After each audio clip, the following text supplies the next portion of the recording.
hadis nang ismi Muhammad. Yang hadis kedua kah, Bro? Yang hadis pertama. Pertama, ulang lagi. Dan muhi kah? Langsung sampai di anu lah. Yang kedua, Bro. Haddatsana, baca hadisnya langsung. Sesudah kita anu. Haddatsana Muhammad ibn Tarif al-Kufi, akhbarana Abu Bakr ibn Ayyash an Asim an Abi Wa'il an Hudzaifah radhiyallahu anhu qala laqitu an-nabiy sallallahu alaihi wasallam fi ba'di طرق المدينة فقال أنا محمد وأنا أحمد وأنا نبي الرحمة وأنا نبي التوبة وأنا المقفي وأنا الحاشر ونبي الملاحم. حاشر. Bismillahirrahmanirrahim.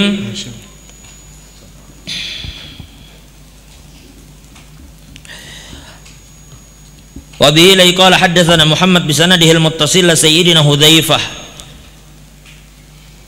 qala laqitu an-nabiy fi ba'di turuqil Madinah faqala ana Muhammad wa ana Ahmad wa ana nabiyyur rahmah wa nabiyyut taubah wa ana bukan sebelumnya.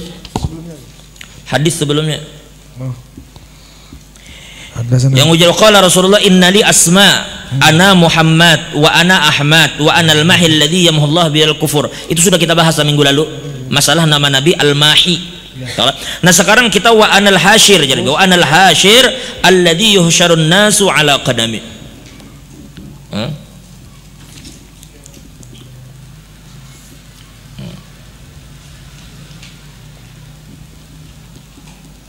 Baik.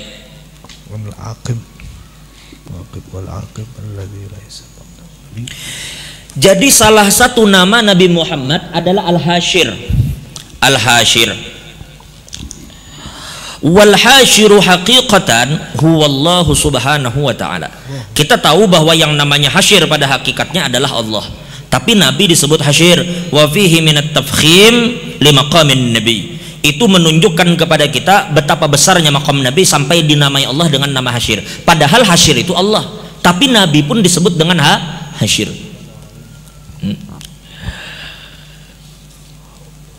Wal muradu bil hasyir alal qawlil awal bima'na anna Allah yahsyurul khalqa ala zamanih.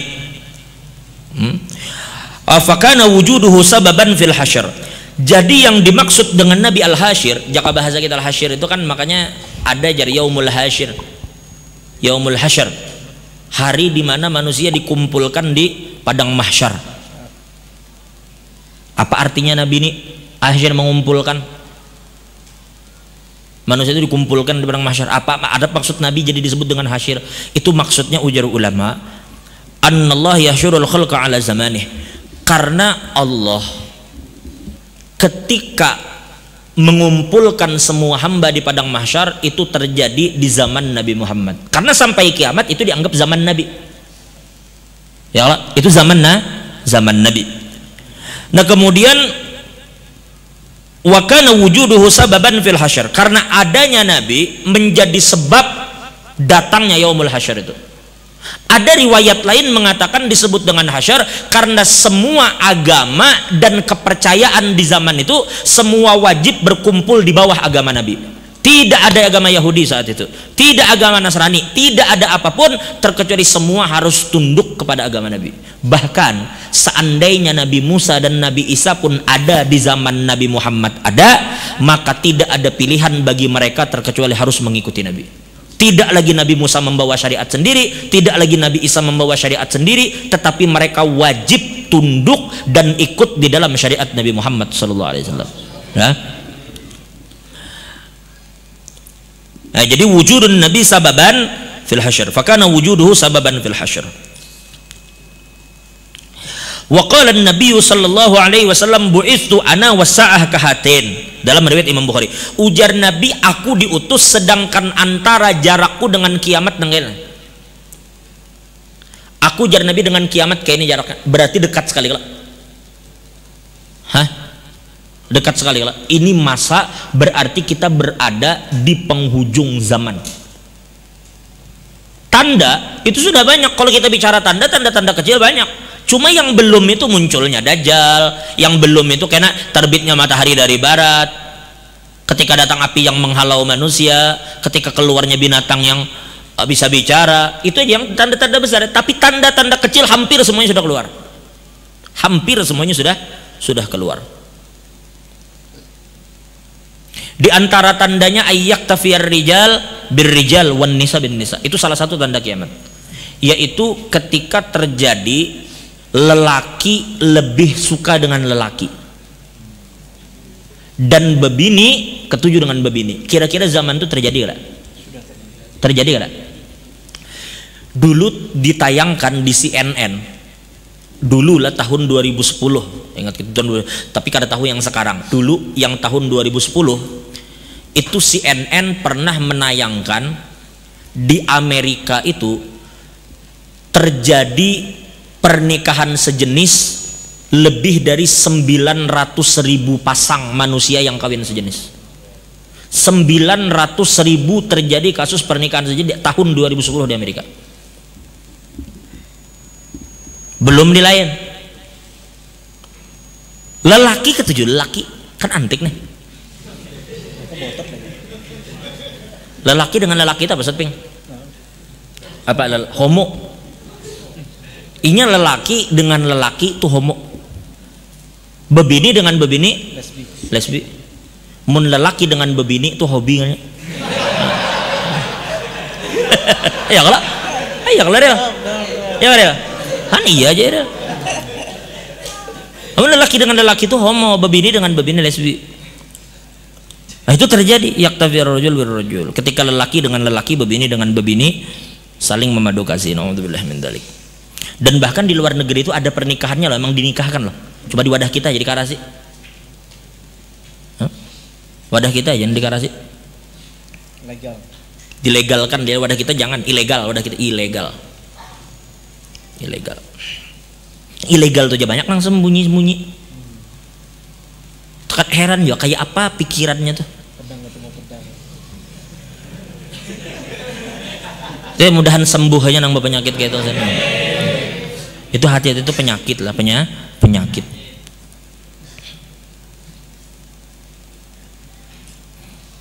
Berarti yang normal lelaki ketemu bini. Ya kalau sudah lelaki dengan bebini normal, tapi kada kawin, kada normal banget. Itu aja terjadi juga. Salah satu tanda kiamat ketika zina itu sudah merajalela di mana-mana dan dilakukan secara terang-terangan. Minum minuman keras terang-terangan. Sekarang lihat berapa banyak tempat-tempat yang menjual minuman keras terang-terangan dan legal. Ada kalau sebing, ada kalau wadah yang memang legalnya berjualan minuman. Itu tanda kiamat loh. Nah itu salah satu kita berhati-hati bahwa Nabi kita tuh hasyir. Kalau kita tahu Nabi kita hasyir, berarti memang antara kita dengan yaumul mahsyar itu adalah sangat dekat yaumul mahsyar. Berarti kita ini di antaranya. Masa Nabi dengan datangnya kiamat, kita berada di tengah-tengahnya. Nah ini semua tanda-tandanya sudah nampak lah.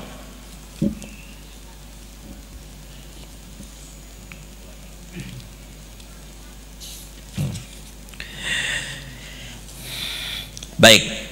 Lalu wa min adabi man alima anna nabiyyana ismuhul hasyir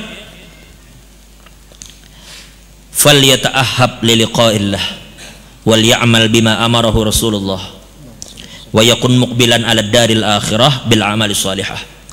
Barang siapa yang tahu bahwa Nabi Muhammad itu adalah hasyir, maka hendaklah dia mempersiapkan diri untuk bertemu Allah. Berarti jarak pertemuan kita dan Allah itu kada jauh lagi. Kada jauh. Likulli atin kullu atin qarib. Setiap yang akan datang semakin mendekat dan akhirnya sampai kepada kita. Kematian itu kapan wallahu alam, tapi nya mendekat terus. Ini nang ulang tahun gini. Ini terima kasih banyak lah nang membari-bari wadah ini, alhamdulillah. Jazakallah khairal jaza. Cuma ulang tahun itu adalah hari di mana umur kita bukan bertambah tapi berkurang. Berkurang. Tambah secara zahir, berkurang secara hakikat. Semakin parah kita dengan kematian. Dengan sebagian dipanggal, dibagi. Sian hak mata buana.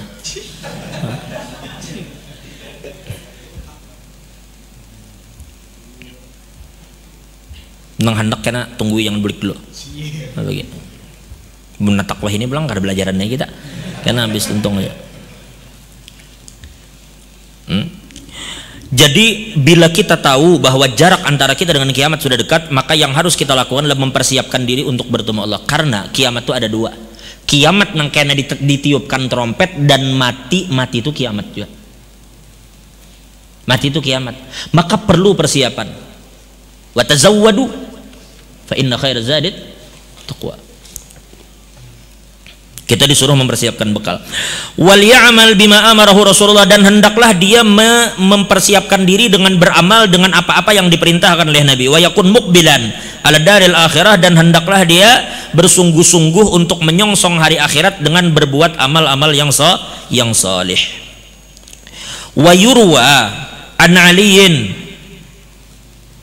radhiyallahu wa karramallahu wajha annahu kharaja dzata yaumin ila maqbaratin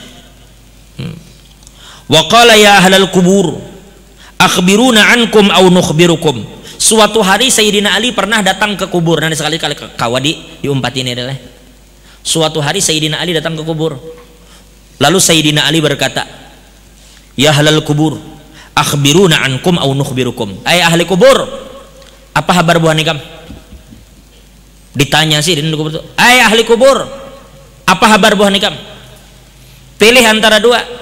Ikam ka mahabari aku apa yang terjadi di sana, atau aku ka mahabari ikam apa yang terjadi di sini? Sayyidina Ali. Lalu kada ada jawaban. Marhaba Sayyidina Ali. Oke, kalau begitu aku yang mahabari ikam apa yang terjadi di sini. Kaulah kayak itu lah. Kita katakan, halil kubur. Uy, jangan. Iya. Kalau pindah di sahutnya. Ini Sayyidina Ali, kita kalau di sahutnya ya Mbah.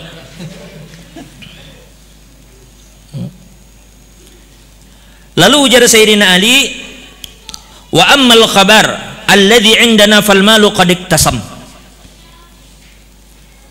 Ayo qad iktusim sama aja. Ujar Sayyidina Ali, sekarang aku hendak mahabari ikam apa yang terjadi. Kan ujar Sayyidina Ali, apa habar ikam di sana? Apa habar ikam dalam kubur? Nang sugih. Pejabat. Yang jagal, apa kabar ikam di kubur? Kan ada jawaban. Sekarang ku beritahu ikam Sayyidina Ali apa kabar di sini. Ujar Sayyidina Ali, kabar yang pertama, harta ikam sudah habis dibagi. Harta yang selama ini ikam kumpulkan puluhan tahun, nang kadang-kadang untuk mencarinya ikam menipu orang, nang kadang-kadang dalam mencarinya ikam menipu kawan, ikam memutus silaturahim. Harta tuh ikam bagi, ikam kumpulkan, ikam mati kada dibawa. Sekarang harta tuh habis dibagikan sudah. Kada lagi disambat orang ampun ikam. Sekarang si anu yang dapat, si anu yang dapat.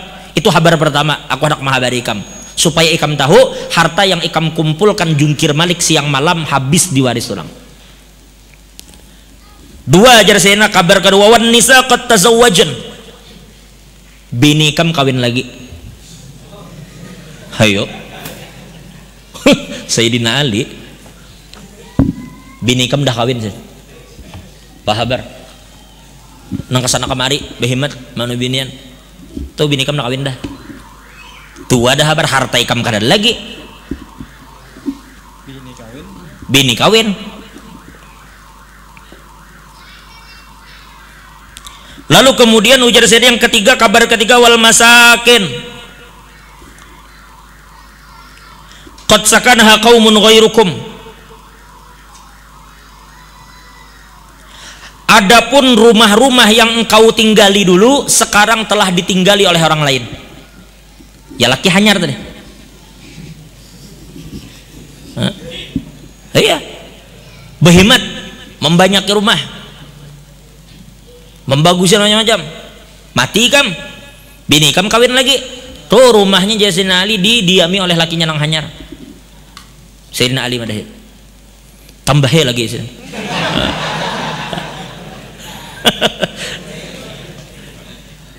Sayyidina Ali katakan, udah sampai tiga nih masih gak ada jawaban dari dalam. Tuh rumah hikam, artinya harta hikam habis dibagi, bini hikam kawin lagi, rumah hikam itu sudah didiami orang. Ikam di situ dapat apa bahasanya kayak itu? Ikam di situ mana harta ikam? Ikam di situ siapa yang mengawani? Ikam di situ berdiam kayak apa bagusnya tempat ikam guring, kayak apa atap ikam, kayak apa wadah ikam bersandar. Seakan-akan itu Sayyidina Ali yang menyindir seperti itu. Lalu Sayyidina Ali berkata, "Ama wallahi, demi Allah, law istata'u laqalu inna lam nara zadan khairan minat tuqa." Seandainya yang dikubur itu bisa menjawab, pasti mereka mengatakan, demi Allah, ternyata di dalam tempat sempit ini tidak ada bekal yang seharusnya kami bawa dahulu terkecuali takwa kepada Allah Ta'ala. Al-hujur firman Allah, wa tazawwadu fa inna khairaz zadi taqwa. Ini pian jangan meremehkan yang duduk-duduk di majelis seperti inilah. Dan kena akan sadar, ternyata yang akan menemani pian di kubur, yang pian sejam duduk di majelis Guru Udin, pian sejam duduk di majelis Habib Muhammad, pian sejam duduk di majelis siapa? Wadai Hashim. Yang sejam pian duduk di majelis, itu kena yang akan menenangkan pian di kubur. Harta yang ditinggal di rumah dibagi. Bahkan maaf, bini yang digonceng pun kita kada tahu kayak apa setelah kita mati. Dan bebinian sama, pian mati, laki pian kayak apa?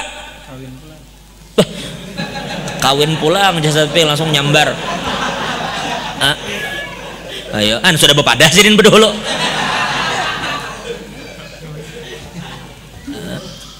Nih bini Ustaz Ping nonton nih. Nonton. Tapi mun kawin lagi Ustaz Ping, bini kada mati gin banyak nang kawin, apalagi mun mati. Mereka kada kawa maharap yauma yafirrul mar'u min akhi. Dah hari itu kada dadang sanak lagi, kada ada, pokoknya hari itu masing-masing nafsi-nafsi. Maka yang mengawani ya duduk pian nenanang pian duduk tasandar menunggu majelis, kadang ngantuk, kadang apa. Tapi kita sadari pertama malaikat menanui kita dengan rahmatnya. Ini jadi paham kada paham tuh urusan sekian. Kita duduk di sini untuk menjunjung tinggi perintah Nabi. Nya kisahnya Allah Ta'ala tuh menyuruh mengampuni dosa. Lalu malaikat ujar malaikat, ya Allah, nang datang itu macam-macam niatnya. Ada nang datang mencari ini mencari itu, kadang nang bujur-bujur, kadang orang menyampaikannya guring.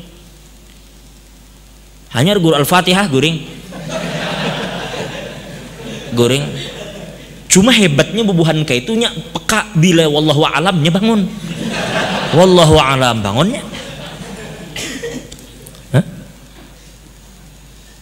Kayak apa? Kayak itu amun iril, konsentrasi, amun sahdan, wajar aja malaikat bapahala nih guring. Hanyar faya ayyuhar raju guring dah. Guring. Guring. Kayaknya orang berbagi nasi bangunnya. Makan kan? Makan. Alhamdulillahilladzi at'amana wa saqana wa ja'alana minal muslimin. Sambungnya bismillahirrahmanirrahim, bismikallahumma ahya wa bismika amut, guring pula. Imbah wallahu alam bangun. Kayak apa jar malaikat nang ini amun nang itu belajar mendangari, oke, diberikan rahmat, oke, diampuni dosa. Nang ini apa kabar? Apa ujar Allah Ta'ala? Humul qaumu la yashqa bihim jalisuhum. Mereka itulah ujar Allah satu perkumpulan, suatu kaum yang tidak pernah rugi siapapun yang berkumpul bersama mereka. Kada bakal rugi. Di dunia ini kita nyaman, makanya di majelis-majelis seperti ini sebenarnya hati kita lapang. Nyatanya dulu di sini pian jakanya berhutang orang kada ada yang nagih. Tenang tuh. Makanya jar orang beutang itu, makanya ada dokter siapa tenang bebini itu nang racak itu ujar sidin ada dua hal yang bisa mengolah orang jantungan. Salah satunya yang banyak menyebabkan orang jantungan itu berhutang. Karena ujar sidin jantung tuh bisa berdegup kencang. Inya dagup tuh hati jantung itu inya bisa berdegup kencang. Jantung itu bila berdegup kencang itu ujar sidin ada dua sebab. Yang pertama ketika orang jatuh cinta. Tuh hati gedugup ya kalau. Jantung tuh kada normal satunya. Bila orang jatuh cinta. Ya kalau marhat. Kok jangan pura-pura nah. Yang pertama hati itu berdegup kencang, jantung itu berdegup kencang bila orang jatuh cinta. Yang kedua bila jatuh tempo. Bila jatuh tempo geduk mati. Pacang orang datang orang. Tapi bila di majelis kayak ini minimal orang kada datang menagih. Tapi tunggu bila bulik.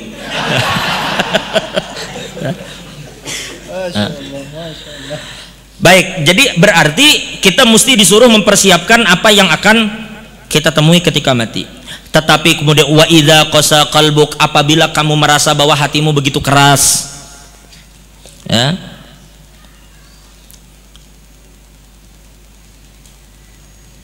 wamtana'a dumu'uk, dan apabila air matamu tidak pernah tertumpah, menangis kada bisa, hati terasa keras,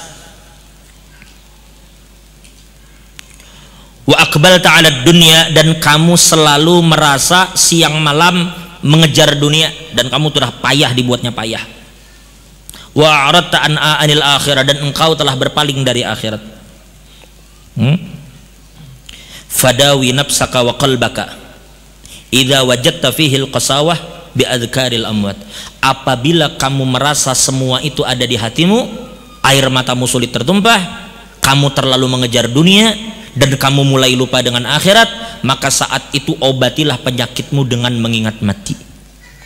Makanya kita disuruh bila ada orang meninggal, jakanya kawa kita sembahyang 4 sampai ke kubur 4. Itu untuk ma'anu kita supaya kita ingat mati. Kafa bil mauti wa'idha, cukup kematian itu menjadi nasihat bagi kita. Aksiru min dzikri hadhimil laddat, perbanyak mengingat sesuatu yang bisa memupus kelezatan, yaitu mati. Udah, kalau kisah mati ini hambar ya, lalu sudah. Wallahu a'lam bishawab.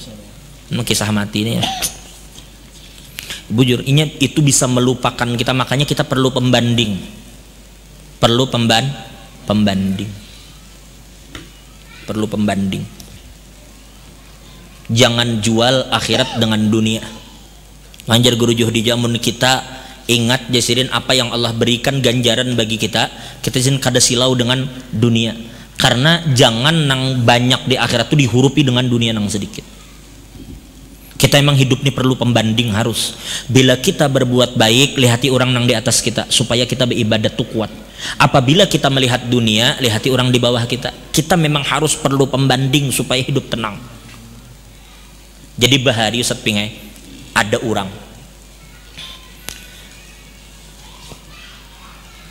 inya ini banyak hidupnya ini ujian, tapi nya selalu ada pembanding, selalu mencari solusi atas kesulitannya. Karena tergantung kita hendak terjebak di masalah itu kah atau mencari jalan keluar kah. Jadi di kantor bilanya bermasalah, di kantor tuh dimarahi bos, bukannya dompetnya, melihat muha bininya senyumnya langsung. Karena bila di mananya misalnya acara apa, lomba kalah, sedih hati, buka dompet, lihat bini, senyum. Karena di kantor kada sampai pulang target, dimarahi bos habis-habisan, hidup bermasalah. Setiap ketemu masalah, buka dompet, lihat bini, senyum. Ujar orang, untung mana ikam ini, artinya beisi bini yang apabila ikam melihat masalah ikam hilang. Ujar yang ini tadi bukan apa masalahnya, masalahku lawan bini di rumah ganal pada ini. Rupanya bila melihat bini ini keingatan masalah di rumah, oh ini halus saja masalah ini. Rupanya teganas masalahnya di rumah lawan bini. Jadi bilanya senyumnya kan perlu juga kadang-kadang kayak itu. Nah makanya bebinian laki itu begawi uyuh mencarikan nafkah, yang membayarkan zakat laki, kurban kadang yang mengurbanakan laki. Nah, hidup selama ini makan laki menafkahi. Janganlah laki itu bulik dicelengi, jangan diomeli dan segala macam. Nah, bila laki melihat kita kayak apa caranya, laki itu senang. Kayak itu ciri bebinian solehah. Apabila nya bicara, pembicaraannya menyenangkan hati lakinya tenang. Apabila lakinya melihat, lakinya pun senang. Mun laki ulun pengomelan bang, bini ulun pengomelan, bini ulun tuh pemamayan jang. Kayak apa? Sabar ya. Kadar lagi pada itu. Sabar. Tiwa sih kami milih itu. Kan gitu. Sabar ya, sabar. Dan doakan. Bini itu bilenya guring, bumbunannya bacai. Macam-macam bacaan. Ada di antaranya habis sembahyang maghrib biasakan baca innahu min Sulaiman wa innahu bismillahirrahmanirrahim. Allah ta'alu alayya wa atuni muslimin. Itu dibaca 7 kali setiap habis sembahyang maghrib, habis sembahyang subuh, dan habis sembahyang Jumat. Itu insya Allah Allah akan menjadikan orang itu kada berada di atas kita. Jadi bini itu kada maunya mengatasi kita dengan izin Allah. Karena bini itu kada ar-rijalu qawwamuna 'alan. Jangan sampai bebini di atas lelaki. Itu ciri kiamat juari lelakian nang takutan lawan bini. Lelakian terlalu taat lawan bini itu ciri kiamat juga. Jangan takut, menghormati, menyayangi bagus, cuma takut, jangan maksud takut kada peduli kita Allah nih ridho kada ridho, pokoknya mau umpatakan ke anak bini itu hati-hati. Kalau bini hendak selama kada tepalampang lawan ridho Allah, umpati mengalah aja kita lelaki yang harus mengalah, bukan bini yang mengalah. Kita yang lelaki yang kuat mengalah. Bila jar bini kita hendak undangan, jar kita kesini, jar bini ke situ dulu, sudah ngalah aja ikam. Memang harusnya ikam diumpati, tapi di situ kalau bisa mengalah aja kin. Selama apa yang dikehendakinya kada bertentangan lawan agama, banyak yang mengalah aja. Tapi salah satu ikhtiar ente tadi ente baca setiap habis Jumat, habis subuh, habis maghrib. Berarti tiap hari itu habis maghrib, habis. Cuma hari Jumat kena ditambah habis Jumat, yaitu innahu min Sulaiman. Saudara, innahu min Sulaiman wa innahu bismillahirrahmanirrahim. Allah ta'ala alayya wa atuni muslimin. Itu adalah surat yang ditulis oleh Nabi Sulaiman kepada Balqis. Ketika surat itu sampai ke tangan Balqis, maka Balqis pun apa jaga bahasa kita tidak memiliki sedikit pun keinginan untuk melawan Nabi Sulaiman. Bujur-bujur datang dalam keadaan berserah diri. Innahu min Sulaiman. Ini surat berasal dari Nabi Sulaiman. Innahu bismillahirrahmanirrahim. Ini isi suratnya bismillahirrahmanirrahim. Allah ta'ala alaihi wa atuni muslimin. Jangan ikam pernah merasa lebih tinggi dari aku dan datanglah kepadaku dalam keadaan berserah diri.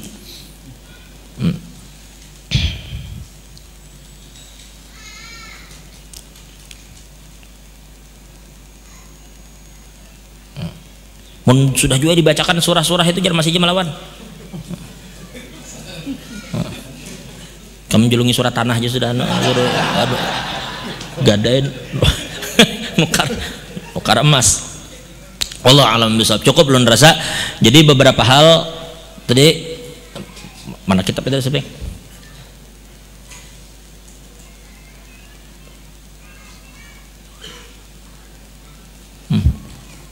Ingat lagi kitabnya yang mana? Allah alam sudah jam 10. Jadi ingatlah terakhir poinnya, wadawi nafsaka wa qalbaka idza wajadta fihi al-qasa bi adzkaril amwat. Obatilah hatimu apabila engkau mendapatkan di dalamnya sifat keras hati, penyakit hati dengan banyak mengingat maut, banyak mengingat mati. Wa aktsir min ziyaratil qubur wa muasyaratis salihin. Perbanyaklah ziarah kubur dan berkumpul bersama dengan para orang-orang saleh. Wa mudzakaratil ulama'il amilin, dan engkau meminta nasihat kepada para ulama yang mengamalkan ilmunya. Itu akan membuat hati kita menjadi bersih. Wallahu a'lam bishawab. Ini ada sedikit hajat dari Mintu Haulun dan juga sedikit membacakan manaqib Sayyidah Khadijah sedikit lah.